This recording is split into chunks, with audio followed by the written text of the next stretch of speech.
Konnichiwa, Dokusha no minasama, and welcome back to PJL Books. Today, on the A to Z of Japan, we are at Z, and today Z is for... oh, sorry, I dozed off there. So today's Z is for catching some Zs, sleeping, if you will. Now, everyone loves a good sleep, yeah? Which is why I've always wondered why there are so many pop songs out there extolling the wonders of partying all night and into the morning, but none about having a good old-fashioned snooze. I mean, true, will.i.am will never top the charts with Horlicks and scented candles, but you get my point. And yet, it's weird when you consider it, but every country and culture has its own attitude to sleep and approach to sleep. I only have to mention the word siesta, for example, and you know instantly what I'm talking about, what cultures and countries it relates to, and if you're on the ball, why it is so. But do you know the Japanese equivalent? If you don't, well, I'm not surprised, for two reasons.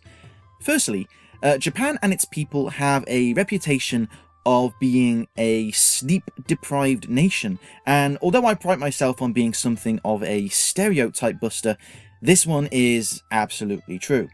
Most native Japanese would think nothing of eating dinner around midnight and staying up till 2 AM on a work night.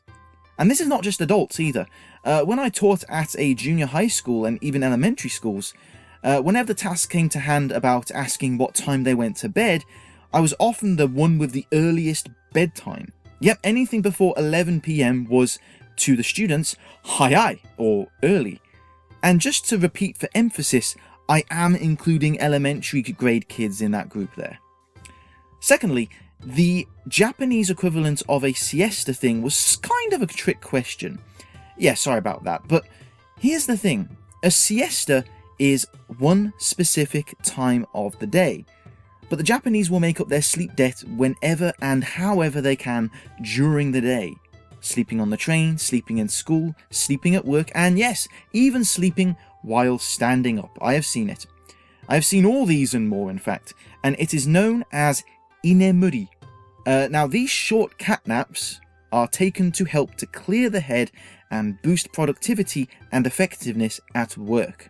Notice that the function of inemuri is seen as being purely for work, a telling difference between the cultures of the siesta and the inemuri.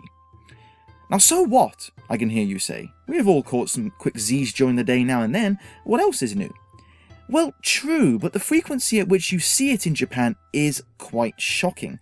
If you ever visit Japan and want to see inemuri in full flood, get on any commuter train in Tokyo between 7 AM and 9 AM on a weekday.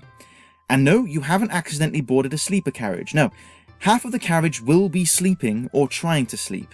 And this includes the teenagers and kids as well. It happens in the workplace as well.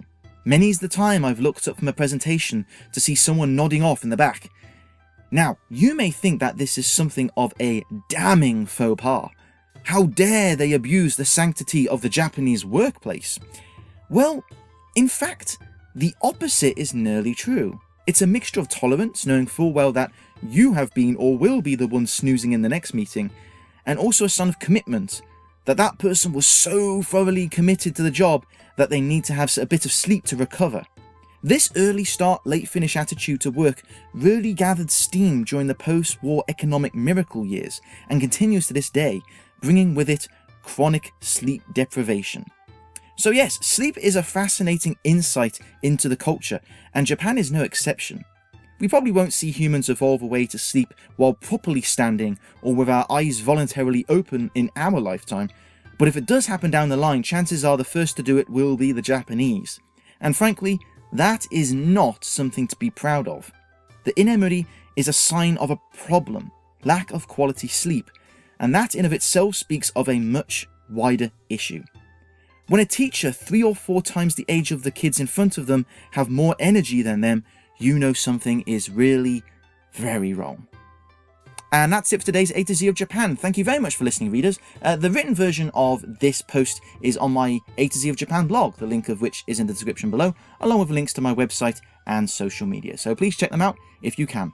Thank you very much, and I'll see you next time. Sayonara.